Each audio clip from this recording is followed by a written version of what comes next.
Assalamualaikum warahmatullahi wabarakatuh.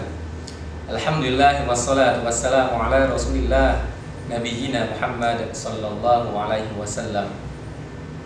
Allahumma salli ala Muhammad wa ala ali Muhammad kama sallaita ala Ibrahim wa ala ali Ibrahim innaka Hamidum Majid. Wa barik ala Muhammad wa ala ali Muhammad kama barakta ala Ibrahim wa ala ali Ibrahim innaka Hamidum Majid. Anak-anakku, siswa-siswi SD Anak Mas yang dirahmati Allah Subhanahu wa taala. Alhamdulillah, pada hari ini Allah masih memberikan kita kenikmatan, nikmat iman, nikmat Islam, dan juga nikmat kesempatan dalam beribadah puasa Ramadan. Salawat serta salam semoga tetap tercurahkan kepada junjungan kita, suri tauladan kita, Nabi besar Muhammad sallallahu alaihi wasallam. Anak-anak, siswa-siswi SD Anak Mas yang dirahmati Allah Subhanahu wa taala. Pada kesempatan kali ini, Pak Amin ingin menyampaikan tentang kisah Nabi Muhammad sallallahu alaihi wasallam. Pak Amin berharap dengan belajar kisah Nabi Muhammad makin bertambah keimanan dan ketakwaan kita kepada Allah Subhanahu wa taala, dan bertambah pula kecintaan kita kepada Nabi Muhammad sallallahu alaihi wasallam. Tapi sebelumnya, mengapa kita harus belajar sirah? Jawabannya karena mempelajari kisah Nabi Muhammad merupakan bagian dari agama Islam, dan Allah Subhanahu wa taala memuji akhlak Nabi Muhammad dalam surah Al-Qalam ayat 4 yang berbunyi, A'udzubillahi minasyaitonirrajim wa innaka la'ala khuluqin azim.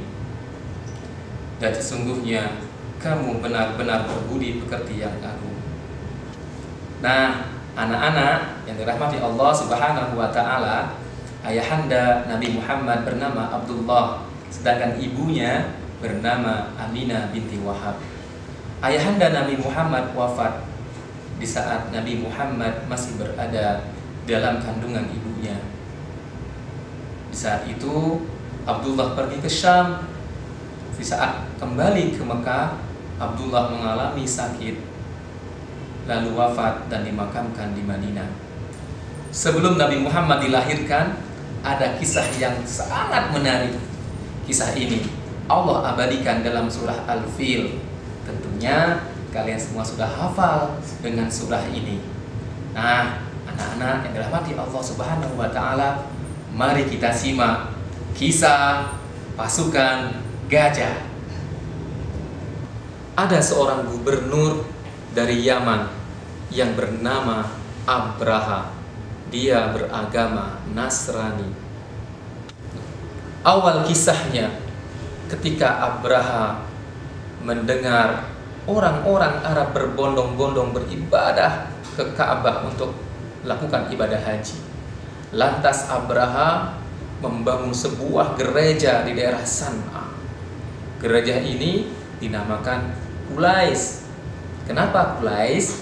Karena ketika orang melihat bangunan ini, karena saking tingginya, seakan-akan kopiah mereka terjatuh karena tingginya bangunan tersebut, maka dikatakan Qulais.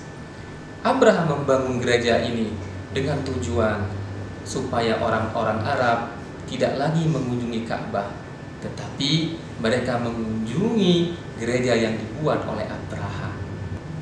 Mendengar tujuan Abraha, maka ada seorang Arab dari suku Kinana. Dia tidak suka dengan apa yang dicita-citakan oleh Abraha. Apa yang dilakukan orang Arab ini? Orang Arab ini mengendap-endap masuk ke gerejanya Abraha dengan membawa kotoran. Dia lemparkan kotoran tersebut di arah kiblatnya, di lantainya. Ketika Abraha mendengar perbuatan orang Arab dari Bani Kinanah tersebut, Abraha sangat geram, sangat marah dan sangat murka. Lalu Abraha mengumpulkan 60.000 pasukan beserta 9 ekor gajah. Berangkatlah pasukan Abraha menuju Mekah dengan tujuan ingin menghancurkan Ka'bah. Tiba-tiba ketika mau menghancurkan Ka'bah, gajah tersebut terdiam. Lantas ketika gajah tersebut diarahkan ke timur, gajah tersebut berdiri mau beranjak. Tetapi ketika diarahkan ke Ka'bah, gajah tersebut terdiam lagi. Anak-anak yang dirahmati Allah Subhanahu wa Ta'ala, saat kondisi seperti itu, Allah Ta'ala mengirimkan burung yang berbondong-bondong melempari mereka dengan batu yang terbakar. Batu tersebut berasal dari tanah yang terbakar. Lalu Allah jadikan pasukan Abraha seperti daun-daun yang dimakan ulat. Bila lemparan batu tersebut mengenai seseorang, maka anggota-anggota badan orang tersebut akan hancur berkeping-keping. Lantas, apa yang terjadi kepada Abraha? Allah kirimkan sebuah penyakit, yaitu jari jemari Abraha tanggal satu persatu. Sebelum sampai ke daerah San'a, Abraha wafat dengan terbelahnya dada dan hatinya. Nah, anak-anak yang dirahmati Allah Subhanahu wa Ta'ala, dari kisah di atas atau kisah Abraha ini kita bisa mengambil hikmah atau pelajaran, yaitu Allah dan Rasulnya mengharamkan kita memiliki sifat sombong. Ingat hadis Nabi Muhammad SAW, la yadkhulul jannah man kana fi qalbihi mithqalu dzarratin min kibrin. Tidak akan masuk surga orang yang di dalam hatinya terdapat kesombongan sebesar biji jarum.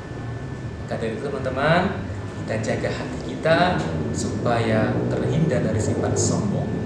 Demikian yang bisa Pak Min sampaikan, kurang lebihnya Pak Min mohon maaf. Wassalamualaikum warahmatullahi wabarakatuh.